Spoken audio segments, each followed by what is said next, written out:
Hi, this is Professor B.A. Dork. I snuck into Dr. Brandon Vaughn's tie-dye laboratories.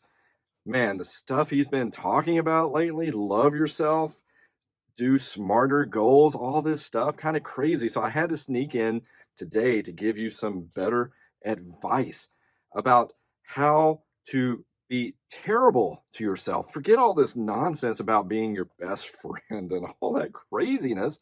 Let's get into how you can not be so positive, how you can drown yourself in self doubt and criticism, because that's what life is all about.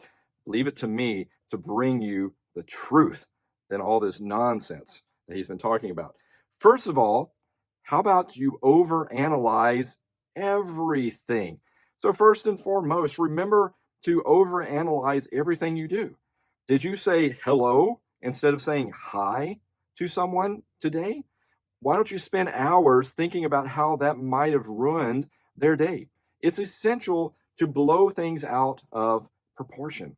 The second thing you can do is compare yourself to everyone. Always do that, and not in a healthy way.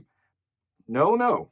Make sure that you are always feeling inferior. Remember, there's always someone out there doing it better, faster, and with more style. So why even try in the first place? Point 3, embrace negative self-talk. Negative self-talk, my personal favorite. Whenever you make a mistake, don't just acknowledge it. Instead, remind yourself of every other mistake you've ever made.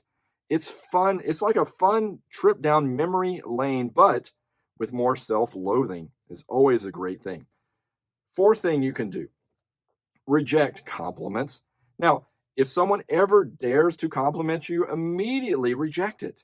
I mean, assume they're lying or just being polite. After all, how could anyone genuinely appreciate something about you? It's preposterous.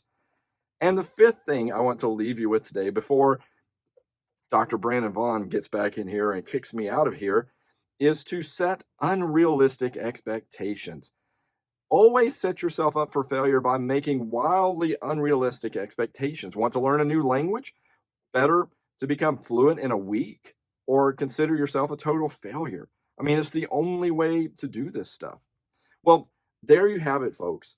Follow these steps and you'll be well on your way to being your worst critic. But, if you ever get tired of that, you could always try other silly ideas of being a friend to yourself, like Dr. Brandon Vaughn always talks about. But what do I know? I'm just Professor B.A. Dork, giving you the best advice on how to be your worst critic. I'll see you next time. I gotta sneak out. Bye. Clock ticking the rest of your life.